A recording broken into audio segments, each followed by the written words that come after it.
How about that? A beautiful night here in Washington, D.C., the nation's capital. It's Eastern Conference time for the traveling Atlanta Hawks today. And as we start the weekend here on this Friday night, this is Kevin Harlan with Steve Kerr and Clark Kellogg, welcoming you to NBA basketball on 2K Sports. In the season series between these two teams, the Wizards came away empty in the last matchup against Atlanta. That made it 3-zip in their head-to-head games, a tough game ahead for them.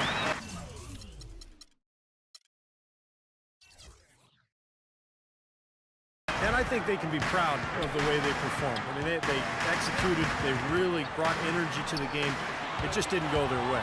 You know what? That was a tough game played in a tough environment on the road, Steve, and they were right in it until the closing moments. A look at Atlanta's opening lineup. Millsap at power forward with Horford at center. Teague and Korver in the backcourt, and it's Carroll in at the 3, the small forward.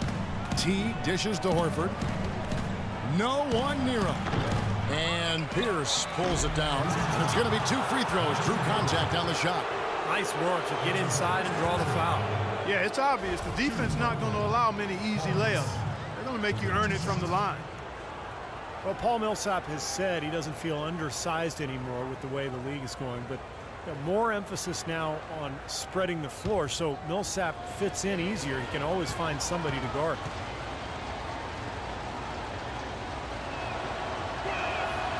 That free throw, no good. And for Millsap, frankly, his height has really never been an issue. I mean, this is a guy who was a big-time rebounder throughout his days in college. But even though he's only 6'7", that 7-foot wingspan helps, and he's strong enough to hold his own with most forwards in the league.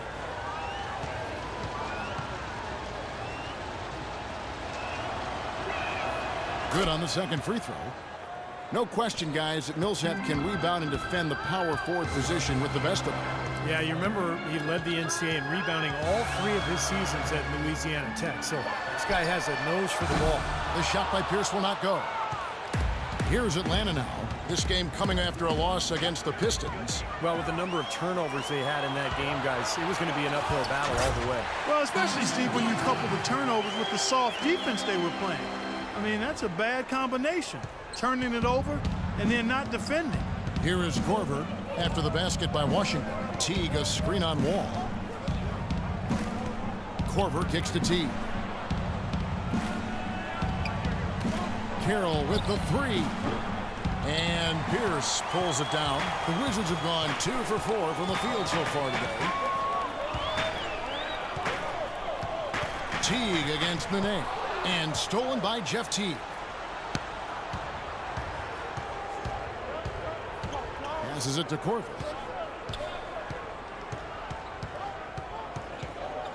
Pass to Millsap. Fade away. Rebound, Washington. A tough loss coming against New York in their last game played. And now Doris Burke has an update from the sidelines. I caught up with Coach Randy Whitman. There was one point in particular that he emphasized. This is a very fast team they're up against, and he told me that their goal will be to force them to earn their points in the half-court offense, not get loose in transition, guys. Thanks, Doris. Clark, some tough offensive sets. They want to turn it around. Yeah, they need a basket just to regain some momentum here, Kevin. Out left to the wing. Carroll with the 3. And that comes off the assist by Jeff Teague. Poor job defensively, giving him such a clear look at that 3-point shot. The Wizards with the lead. Gortat with the screen for Wall. He kicks it to Beal. And here we go. Fast break. Korver's got it. The dish to Carroll. He feeds it to Korver. Nice ball movement here by Atlanta. Teague the pass to Carroll. Shot clock at 5. Here's Korver. It's good. This game is all even. I like the way they're working the ball inside because when you do that, you get higher percentage shots and typically good things happen. And Wall kicks to Nene. Gortat with the screen for Nene. Offside Pierce, and there's the pass to Wall. From outside, off the mark. Atlanta's gone 1 of 2 from long range in the first quarter. And here in the first quarter, with a little over 3.5 minutes played, Millsap a screen on Wall. Carroll for three. The rebound by Gortat. Really good offensive execution. Nice pick. He just couldn't get the shot to go. Boy, you love to see that as a basketball purist. Guy setting a good screen and then getting the shot opportunity. Now here's Wall. Right now averaging 17 points a game. Wizards need to get a shot off here. It's deflected and out of bounds as the Wizards gain possession. And looking at the real stats, real scores from the real NBA, we can see the teams that make the most of their trips to the foul line. The fourth spot held by the Hawks. And that's why this is an aggressive team, guys. I mean, they want to get to the rim because with that shooting percentage, why wouldn't you want to shoot free throws? Now here's Wall. Nene up top.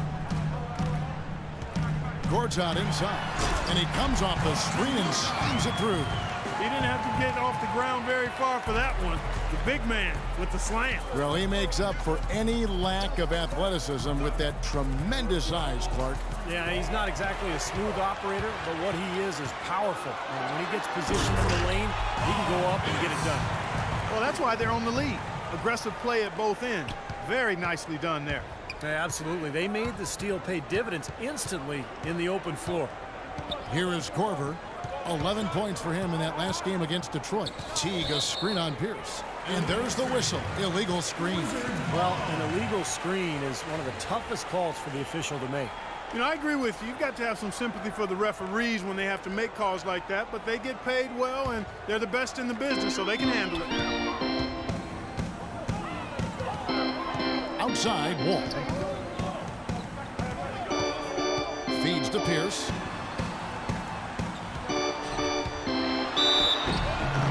And so he earns a trip to the line. Official saw the contact, and he'll shoot two. Paul Pierce, at one time a franchise talent, an elite two-way player, now a self-described role player. He's a heck of a good one, too. A great scorer, can shoot, drive, and get to the line. And Paul Pierce has always loved those elbows. Yeah, and he's such a good ball handler and so crafty in getting to his spots and able to put the defense on its heels. Not overly athletic. You think about Paul Pierce, and he's never one to overwhelm you with athleticism, but man, can he play some basketball. Paul Pierce, a 16-year veteran, and last season his first not in a Celtics uniform. It took some getting used to, both for him and for us.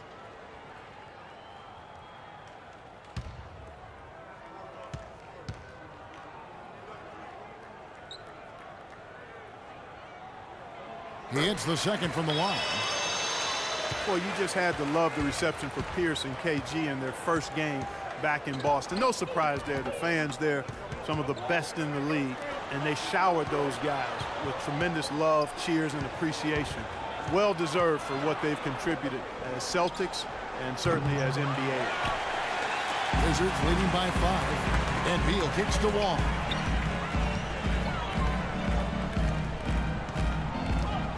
Top of the key, Pierce. Nene setting the pick for Pierce. And he uses the glass on the layup. Pierce has got his second basket of the night. And Steve, no less than the great Celtic John Havlicek dubbing Paul Pierce as the greatest one-on-one scorer in Celtics history. Yeah, the 10th overall pick back in 1998. What a find. I mean, you could argue that he and Dirk Nowitzki were the two best players drafted that night. Here is Korver after Paul Pierce's score. Here's Carroll. He's coming off a 10-point game against the Pistons in Detroit. Wall against Teague. Lets it go from 14. And Nene with the basket on the assist by Wall. I'm sensing, guys, this game is starting to swing their way. To me, it seems like they're taking charge as their lead